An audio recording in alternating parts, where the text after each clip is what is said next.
So welcome to నా డైరీలో ఒక పేజీ. నరేంద్ర మోడీ గారిని అంటే రాజకీయంగా నేను కొన్ని అబ్జర్వేషన్స్ ఉంటాయి, కొన్ని చూస్తుంటాను కదా. నరేంద్ర మోడీ గారి గురించి నేను ఆయన గుజరాత్ సీఎంగా అయినప్పటి నుంచి నాకు ఐడియా ఉంది. ఆయన గురించి చదువుతుండేవాడిని, వింటుండేవాడిని. అదేవిధంగా ఆయన గోద్రా ఇన్సిడెంట్లో ఆయన మీద చాలా నెగిటివ్ ప్రచారం కూడా జరిగింది. బట్ ఎంత నెగిటివ్ ప్రచారం ఎవరు ఆయనంటే పడని ప్రత్యర్థులు చేసినా కూడా నిజాయితీతో కూడినటువంటి ఒక కమిట్మెంట్తో కూడిన ఆయన వర్క్ ఆయన ఈరోజు భారతదేశపు ప్రధానమంత్రిగా నిలబెట్టింది. అంతేకాకుండా హ్యాట్రిక్ ప్రధానమంత్రి. జవహర్లాల్ నెహ్రూ గారు మేబీ 3 సార్లు కంటిన్యూస్గా అయ్యారు. బట్ ఈయన కన్సిక్యూటివ్గా 3 సార్లు హ్యాట్రిక్ కంటిన్యూగా చేస్తే హ్యాట్రిక్ అంటారు. అలాంటి హ్యాట్రిక్ ప్రధానమంత్రి ఆఫ్టర్ జవహర్లాల్ నెహ్రూ గారు అయ్యారు. అలాగే జవహర్లాల్ నెహ్రూ గారు 3వసారి ప్రైమ్ మినిస్టర్ అయిన కొంతకాలం చనిపోయారు. ఎక్కువ కాలం పరిపాలించిన వ్యక్తిగా ఈయన మాత్రం చరిత్రలో నిలిచిపోతారు. ఆ రికార్డు ఈయనే బ్రేక్ చేస్తారు, మన నరేంద్ర మోడీ గారు. సో నరేంద్ర మోడీ గారి గురించి నేను యూజువల్గా నాకు బయట తెలిసిన ఇన్ఫర్మేషన్తో పాటు అప్పుడప్పుడు కళ్యాణ్ బాబు గారిని, మా తమ్ముడిని అడిగినప్పుడు కొన్ని విషయాలు చెప్పేవాడు. ఆ చెప్పే ప్రాసెస్లో ఆయన వ్యక్తిత్వాన్ని గురించి కళ్యాణ్ బాబు చాలాసార్లు చెప్పినప్పుడు నేను చాలా ఇంప్రెస్ అయ్యాను. అది 80s మధ్యలో శ్రీనగర్ టోటల్గా ఈ ఇస్లామిక్ తీవ్రవాదుల యొక్క ప్రాబల్యంలోకి వెళ్ళిపోతే అక్కడ నాన్ ముస్లిం ఎవరు కూడా సర్వైవ్ అయ్యేటువంటి పరిస్థితి లేదు. ఎస్పెషల్లీ హిందూ పండిట్స్ చాలా సఫర్ అవుతుండేవాళ్ళు. అలాంటిది శ్రీనగర్ అనేది అంత టెర్రరిజం తోటి లుకలుకలాడుతుండేది. అలాంటి పరిస్థితిలో నరేంద్ర మోడీ గారు తను ఇంకొక స్నేహితుడు కలిసి డైరెక్ట్గా శ్రీనగర్ నడిబొడ్డులో నిలబడి మన 3 రంగుల జెండాని ఆవిష్కరించే 3 రంగుల జెండాని సెల్యూట్ చేసి వెనక్కి వచ్చినటువంటి ధైర్యవంతుడు ఆయన. అండ్ సాధారణమైనటువంటి లైఫ్ స్టైల్. నాకు అది వినిన తర్వాత అంటే ఒక వ్యక్తి ప్రధానమంత్రి స్థాయికి వచ్చారంటే ఇలాంటి ఎన్నో జరుగుంటాయి. ఆయన పెళ్ళిళ్ళు ఏదో పెళ్లి చేసుకున్న ఆయన దాని మీద దూరంగా అయిపోయి ఒక బ్రహ్మచారిలాగా బతికారు. అలాగే నరేంద్ర మోడీ గారి మీద నాకు ఎందుకు అంత గౌరవం అంటే, నరేంద్ర మోడీ గారికి బ్రదర్స్ ఉన్నారు, సిస్టర్స్ ఉన్నారు, చాలా మంది మార్బల్ ఉండే రిలేటివ్స్ చాలామంది ఉన్నారు. తనకున్నటువంటి ప్రధానమంత్రి పదవిని అడ్డం పెట్టి ఎవరిని అక్రమ మార్గంలో అయితే అడ్డదారులు ఎప్పుడు పైకి తీసుకురాల. వాళ్ళ జీవితాలు వాళ్ళకు ఇప్పటికీ వాళ్ళు జీవిస్తూనే ఉన్నారు. వాళ్ళు సింపుల్గానే బతుకుతున్నారు. మోడీ గారు మా ప్రధానమంత్రి గారు మా చుట్టం, మరి మాకు ఇది అనే బ్రదర్ అని ఎవరు రాలే. అందరూ వాళ్ళ గుజరాత్లో వాళ్ళ ఊళ్ళలో వాళ్ళు సింపుల్గానే బతుకుతున్నారు. అండ్ అనదర్ థింగ్, మోడీ గారి మీద నాకు ఎందుకు చాలా ఇష్టం అంటే, వాళ్ళ మదర్ మీరాబెన్ మీద ఆయన చూపించే ఎఫెక్షన్ కానీ అది కానీ చూస్తుంటే మాకు చాలా ఇష్టపడతాం. ఎందుకంటే ఏ కొడుకైనా ఏ కూతురైనా కన్న తల్లిదండ్రులను గౌరవిస్తున్నప్పుడు మాకు కూడా చాలా సంతోషంగా ఉంటుంది. దేశానికి అత్యున్నతమైనటువంటి స్థానంలో ఉన్నటువంటి మోడీ గారు లాంటి వ్యక్తి వాళ్ళ అమ్మగారి దగ్గర ఒక చిన్న పిల్లవాళ్ళలాగా వాళ్ళ అమ్మగారు ఏదో పెడితే తింటూ ఆవిడతో గడిపే క్షణాలు అప్పుడప్పుడు టీవీలో చూసి చాలా ఆనందం వేస్తుంది. ఓహో, ఎంత ఉన్నతమైనటువంటి అంటే అంత దేశ ప్రధాని కూడా ఆ తల్లి కొడుకే కదా, ఆవిడ దగ్గర చిన్నపిల్లలాగా ఉంటున్నాడు కదా అని అలాంటి కొన్ని సంఘటనలు ఆయనకి నాకు చాలా ఇష్టపడం. అలాంటి నాకు ఎప్పుడు కూడా నేను మోడీ గారిని, కళ్యాణ్ బాబు గారికి పరిచయం ఉంది. కళ్యాణ్ బాబుకి ఆయన అంటే ఒక మంచి రిలేషన్షిప్ ఉంది. ఎంత పరిచయాలు ఉన్నా సరే నేను ఎప్పుడు కళ్యాణ్ బాబుని ఒకసారి మోడీ గారిని చూడాలి, కలవాలని నేను కోరుకోలేదు. ఎందుకంటే మనం ఇష్టపడే వ్యక్తుల్ని, మనం ప్రేమించే వ్యక్తుల్ని దగ్గరగా చూడాలనుకోవటం కూడా అవసరం లేదు, అది అత్యాశ అవుతుంది. ఒక్కోసారి అది దగ్గరగా చూడటం వల్ల మనం ఊహించినట్టుగా ఉండకపోవచ్చు వాళ్ళ క్యారెక్టర్. అలా చాలామంది ఉన్నారు నాకు ప్రపంచవ్యాప్తంగా ఇష్టపడే వ్యక్తులు. ఈ పొలిటికల్ జర్నీ ప్రాసెస్లో ఫస్ట్ టైం ఒకరోజు కళ్యాణ్ బాబు నాకు ఫోన్ చేసి, నువ్వు అనకాపల్లి వెళ్ళాలి, నేను వేరే ప్రోగ్రాంలో మోడీ గారితో ఇక్కడ విజయవాడలో ఉన్నాను, ఆయన అంత పెద్ద ఆయన మళ్ళీ అనకాపల్లి వస్తున్నారు, మన జనసేన రిప్రజెంటేషన్గా నా తరఫున ఎవరో ఒకరు ఉంటే బాగుంటుంది అన్నయ్య, నువ్వు వెళ్ళు అని చెప్పి నన్ను వెళ్ళమన్నారు. నేను కళ్యాణ్ బాబు జనసేన పార్టీ మా నాయకుడు, ఆయన ఏం చెప్పినా సరే ఏదో ప్రయత్నం చేస్తాను తప్ప నేను చేయలేనని ఎప్పుడు చెప్పను. అది బాగా ఆయన చెప్పిన పని బాగా చేస్తానో లేదో డెసిషన్ ఆయనదే. సో ముందు చేసేద్దాం, ఆయన చెప్తే చేయటం అనేది నాకు అలవాటు. సో ఫస్ట్ నాకు ఆయన మీద అంత ఇష్టం ఉండటం వల్ల ఆయనతో నేను స్టేజ్ షేర్ చేసుకోవాలా అనే ఆలోచనే నాకు కొంచెం కాన్షియస్ వచ్చింది. చిన్న టెన్షన్ అయ్యా. బట్ అయినా సరే నేను ఒక పార్టీ రిప్రజెంటేషను జనరల్ సెక్రటరీ హోదాలో వెళ్ళిన తర్వాత నేను ఏ పక్కన సీట్ వేస్తారు కదా అని అనుకుంటే సెంటర్లో మోడీ గారు, రైట్ సైడ్ ఏమో చంద్రబాబు నాయుడు గారిని పెట్టారు. తర్వాత సీటు జనసేన రిప్రజెంటేషన్ నన్ను పెట్టారు. నాకు కొంచెం వచ్చింది. ఎలాగో మోడీ గారి సెక్యూరిటీ అంతా చాలా టఫ్గా ఉంటారు వాళ్ళు. స్టేజ్ మీద కనీసం ఒక పర్సన్ అయినా సరే ఎక్స్ట్రా వచ్చినా, ఒక పర్టికులర్ ఏదైనా ఒక వస్తువు కానీ స్టేజ్ మీద తీసుకెళ్లాలన్నా 1 day to 2 days ముందు పర్మిషన్ తీసుకోవాలి ఆ ఎస్పీజీ గార్డ్స్ దగ్గర. వాళ్ళ దీంట్లో అంత టఫ్గా ఉంటుంది బికాజ్ ఆయనకు ఉన్నటువంటి అంత సెన్సిటివ్ పొజిషన్ అయింది. సో చిలకలూరుపేటలో దానికి ముందు ఏం జరిగిందంటే, చిలకలూరుపేటలో మోడీ గారి సభకి వెళ్ళాల్సి వచ్చింది. మేము కొంచెం డిలే అవటం వల్ల అప్పటికి మోడీ గారు దిగిపోతే నేను కానీ మనోహర్ గారు, కళ్యాణ్ గారిని అలౌ చేశారు తప్ప నన్ను మనోహర్ గారిని ఆపేశారు. అంటే అంత స్ట్రిక్ట్ ప్రోటోకాల్ ఉంటుంది. ఆయన వన్స్ సభకు ఎంటర్ అయ్యే ముందే 10 నిమిషాల ముందు అన్ని రకాల కార్యకలాపాలు స్తంభించిపోతాయి. ఆయన వచ్చి కూర్చుని ఆయన మాట్లాడి వెళ్ళిన తర్వాత ఒక 20 నిమిషాల పాటు మొత్తం ఎంటైర్ ఏరియా మొత్తం స్తంభించి ఆ తర్వాత రిలీజ్ చేస్తారు. మరి ఏ type of security protocols follow అవుతారో మనకు తెలియదు. సో అనకాపల్లిలో సీఎం రమేష్ గారు ఎంపీ అభ్యర్థిగా ఉంటే సరే నేను కళ్యాణ్ బాబు గారి రిప్రజెంటేషన్గా వెళ్ళాను. నాకు కొంచెం లోపల, అంటే చిన్న వ్యక్తి కాదు కదా ఆయన, అది దేశ ప్రధాని. ఆయనకి ఆ దూరంగా కూర్చుంటేనే చాలా గొప్పగా ఫీల్ అయ్యారు. ఆయన ఉన్న స్టేజ్ మీద ఒక పక్కన ఉంటేనే గొప్ప విషయం. అలాంటిది ఆయన పక్కన సీట్ వేసేటికి నాకు కొంచెం ఒక చిన్న తెలియని కాన్షియస్నెస్ వస్తుంది. ప్లస్ మాట్లాడాలి.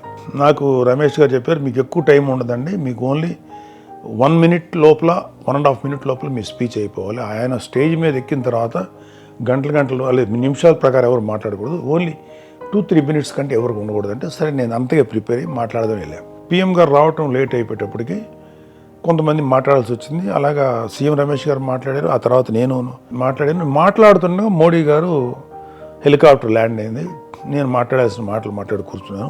తర్వాత మోడీ గారు రావటం, ఆయన నెమ్మదిగా, ఆయన ఎలా ఉంటుందంటే స్టేజ్ ఎక్కిన తర్వాత ఫ్రమ్ సెంటర్ పాయింట్ నుంచి అందరిని అలా చూసుకుంటా అందరినీ విష్ చేసి మళ్ళీ వెనక్కి తిరిగి ఇటు విష్ చేస్తాను.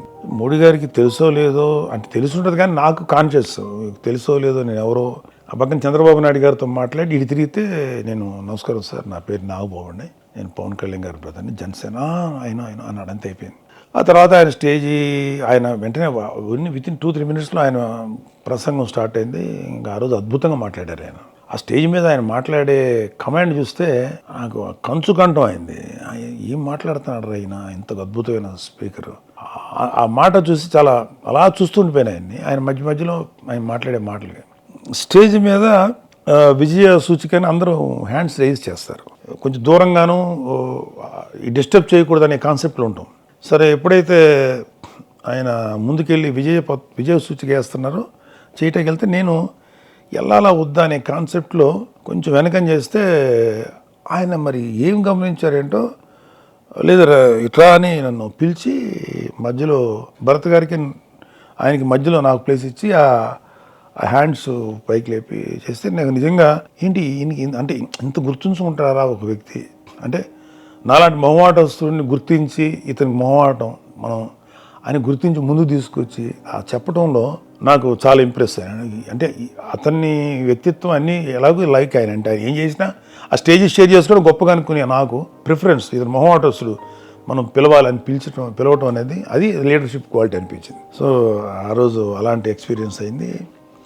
చాలా సంతోషపడ్డాయి. అంటే చాలా నిజంగా థ్రిల్ ఫీల్ అయ్యి ఎలక్షన్ మొత్తంలో అది ఒక అద్భుతమైన ఎక్స్పీరియన్స్.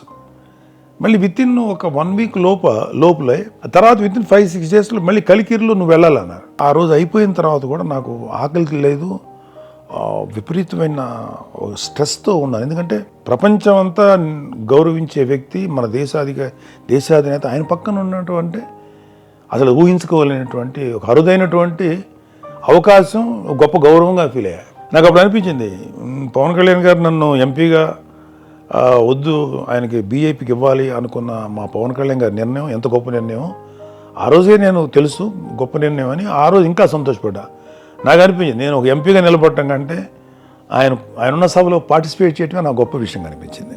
ఆ కలిగి ఆ ఏరియాకి కిరణ్ కుమార్ రెడ్డి గారు ఎంపీగా కంటెస్ట్ చేస్తున్నారు, బీజేపీ ఎంపీగా. అక్కడ ఏంటంటే మోడీ గారు, కిరణ్ కుమార్ రెడ్డి గారు ఆ పక్కన నాకు ప్లేస్ ఇచ్చారు. నాకు ఎక్కడిచ్చినా ఓకే. మళ్ళీ ఆయన వచ్చినప్పుడు మళ్ళీ లేచి నమస్కరించి ఒకసారి చూస్తారు ఆయన, ఏంటి వీడు మళ్ళీ వచ్చి అనుకున్నారా ఏంటో నాకు తెలియదు. నేను అంత మీటింగ్ ఆయన మళ్ళీ అగైన్ ఆయన రాకముందే కరెక్ట్గా నేను మాట్లాడుతుండగానే ఆయన హెలికాప్టర్ ల్యాండ్ అవడం, నేను గబగబా మాట్లాడేసి కూర్చున్నాను.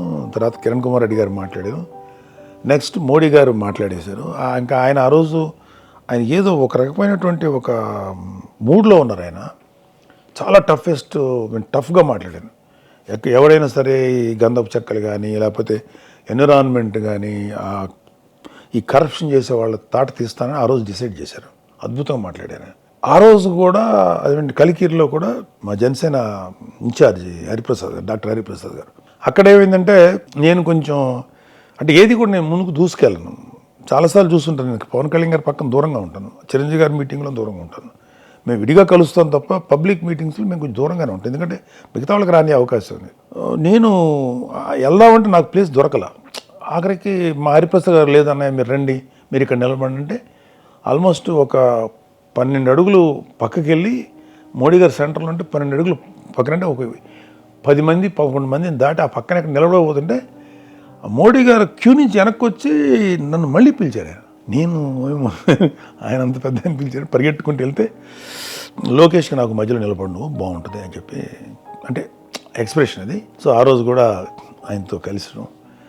సో అలాగా 2 సార్లు కలిసాం. అదైన తర్వాత ప్రమాణ స్వీకారం రోజున అన్నయ్య, నేను, మా వదిన, కళ్యాణ్ బాబు గారి పిల్లలు ఆద్య, అకిరా మేమందరం ఉన్నప్పుడు ఆయన్ని వెళ్తుంటే ఆయన్ని మేమందరం నిలబడి ఉన్నాం, ఆయన్ని వీడుకోలేస్తున్నాం. ఆయన మధ్యలో నాకు తెలుసు మీ తమ్ముడు మీ అన్నయ్య 3 సార్లు వచ్చాడు, 2 సార్లు కలిసాం మీ ఇద్దరం మీటింగ్లో అని ఆయన అంటే, సార్ థ్యాంక్ యూ సార్ నమస్కారం పెట్టా అంతే. ఆ టైంలోనే అమిత్ షా గారిని కలిసాం. సో నాకు ఒక పక్కన జనసేన గెలవాలని, చంద్రబాబు నాయుడు గారు గెలవాలి, ఈ కూటమి గెలవాలని ఎంత కోరుకుందో, సెంట్రల్ లెవెల్లో మోడీ గారు రాకపోతే ఎట్లాగా? అంటే మనం ఇష్టపడే వ్యక్తి ఆయన ఏమో ఎలక్షన్ రిజల్ట్స్ కొంచెం పబ్లిక్లో అనుకున్నంత రాట్లా ఏదో తేడా కొడుతుంది. మేము చాలా టెన్షన్ పడినాం. అంటే స్టేట్ లెవెల్లో కూటమి వచ్చినా కూడా సెంట్రల్ లెవెల్లో వస్తేనే కదా మన స్టేట్ కూడా అడ్వాంటేజ్. బీజేపీ వస్తేనే కదా ఈ గొప్ప వ్యక్తి ఆయన అవ్వాలి అని చాలా బలంగా కోరుకున్నాం. ప్రీవియస్ ఇయర్లో వచ్చినంత మెజారిటీ రాకపోయినా ఒక అంటే హైయెస్ట్ సీట్స్ వచ్చినటువంటి పార్టీగా నిలబడటం, వాళ్ళకి సపోర్ట్గా కూటమి స్టేట్ లెవెల్లో ఒక 20 ఎంపీ సీట్లు స్టేట్లో గెలవటం, అవి కూడా చేరటం, అలాగే ఇంకా వేరే 2-3 సపోర్టులతోటైనా మ్యాజిక్ ఫిగర్ని అధిగమించి ఇంచుమించు ఒక 20 సీట్ల పైనే వాళ్ళు మెజారిటీ సాధించి ప్రభుత్వాన్ని ఏర్పడితే అమ్మాయి అనుకున్నాం. ఆ తర్వాత ఆయన ప్రమాణ స్వీకారం ఢిల్లీలో నేను అటెండ్ అవ్వటం, ఆ తర్వాత స్టేట్ ప్రమాణ స్వీకారం కలవటం, ఇలా ఇన్ని సందర్భాలు మోడీ గారిని కలిసినప్పుడు అభిమానించడం వరకే తప్ప నేను ఎప్పుడు కలవాలని ట్రై చేయాలా, నాకు అంత అద్భుతమైన అవకాశం దొరికింది. స్టిల్ మేము బీజేపీ పార్టీ కాదు, బట్ బీజేపీ అంటే గౌరవించే వ్యక్తులు మేము. చాలామంది వ్యక్తులు అంటే అదర్ పార్టీస్ వాళ్ళు ప్రత్యర్థులు ఆయన ఎన్ని విమర్శించినా ఆయన ఎప్పుడూ ఇదవ్వలేదు. బీజేపీ వస్తే ఇంకా వేరే మతాల వాళ్ళు బతకడం కష్టం, బీజేపీ వస్తే ఇక అందరినీ ఏదో చేస్తారనేది రకరకాల మాటలు ఎప్పుడూ ఉన్నాయి. ఏదైనా అక్కడక్కడ ఏదైనా 1-2 స్ట్రే ఇన్సిడెంట్స్ అది ఏ పార్టీ ఉన్నా సెంట్రల్ అవుతానే ఉంటాయి. ఎప్పుడు జరిగేటువంటి 1-6 సంఘటనలు ఎలాగ జరుగుతుంటాయి.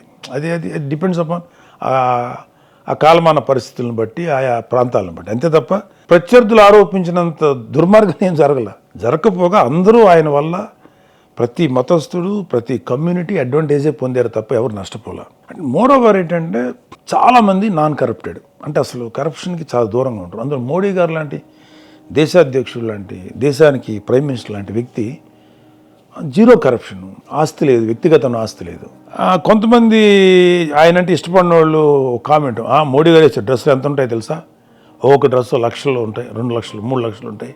అది చాలామందికి అర్థం కాదు. ఏంటంటే ఆయన మన దేశాన్ని రిప్రజెంట్ చేస్తున్నాడు, బెస్ట్ అటైర్లో ఆయన కనపడాలి. ఆయన నలిగిపోయిన డ్రెస్సులు వేసుకొని చిరిగిపోయిన డ్రెస్సులు వేసుకుంటారు ఏంటి అంటే విమర్శించే వాళ్ళకి కూడా మీనింగ్ లెస్, అర్థం లేదు. మేమందరం గమనించాల్సిన విషయం ఏంటంటే, యాక్చువల్గా ఇది నేను మాట్లాడదాం అనుకున్న స్టేజ్ మీద, బీజేపీ వచ్చిన తర్వాత సెంట్రల్ లెవెల్లో ఒక్క టెర్రరిస్ట్ యాక్టివిటీ జరగల, ఒక్కటి కూడా జరగల. మన పుల్వామా అటాక్ ఐ థింక్ అక్కడ మన ఆర్మీ వాళ్ళని కాల్ చేశారు తీవ్రవాదులు, పాకిస్తాన్ తీవ్రవాదులు. ఎవరికి తెలియకుండా విత్ ఇన్ షార్ట్ స్పాన్లో వెళ్ళి వాళ్ళు అక్కడ తీవ్రవాద స్థావరాలని మన ఇండియన్ ఎయిర్ ఫోర్స్ వెళ్ళి అటాక్ చేశారు. అంతకుముందు అదే ఎయిర్ ఫోర్స్ ఉంది, అదే మిలిటరీ ఉంది. మరి ఎందుకు అంత ఎఫెక్టివ్గా పనిచేయలేకపోయారంటే వీళ్ళని పరిపాలించేటువంటి నాయకుడి యొక్క సమర్థత, సపోర్ట్ మీద ఆధారపడి ఉంటుంది. దట్స్ వై నాకు మోడీ గారంటే అంత గౌరవం. అలాగే మన ఇస్రోలో రాకెట్ ఫెయిల్ అయిపోయింది. సో ఆ ప్రాజెక్ట్ డైరెక్టర్ గారు మోడీ గారు వెళ్ళిన తర్వాత, అంటే ఇది కోట్ల మీద ఇన్వెస్ట్ చేసే ప్రాజెక్ట్స్ అవి. మోడీ గారు వెళ్ళినప్పుడు ఆయన ఏం చెప్పాలో తెలియక మొగం చల్లగా కన్నీళ్ళు పెట్టున్నారు మోడీ గారిని చూసి. నిజంగా మోడీ గారు సింపుల్గా ఓకే ఈసారి అయిందిలే కానీ ఇంకోసారి జాగ్రత్త చేయండి అనొచ్చు. ఆ ప్రాజెక్ట్ డైరెక్టర్ గారు శివన్ గారు కన్నీళ్ళు పెట్టుకుంటే మోడీ గారు అంత వామ్గా ఆయన ఓదార్చి బాగా చేయండి అని ఎంకరేజ్ చేస్తారు. నెక్స్ట్ అద్భుతంగా ఆ శివన్ గారు మళ్ళీ చంద్రయాన్ అది అద్భుతంగా సక్సెస్ చేశారు. సో అది నాయకత్వం లక్షణాలు అంటే. ఓడిపోయిన తర్వాత చెడామడ తిట్టేయటం, గెలిచిన తర్వాత ఓ భుజం తట్టేయడం కాదు. ఓడిపోయినప్పుడు కూడా ధైర్యాన్ని ఇచ్చేవాడు, గెలిచినప్పుడు ఎంత అప్రిషియేట్ చేస్తాడు, ఓడిపోయినా కూడా అంత ధైర్యాన్ని ఇచ్చేవాడే నాయకుడు అంటే.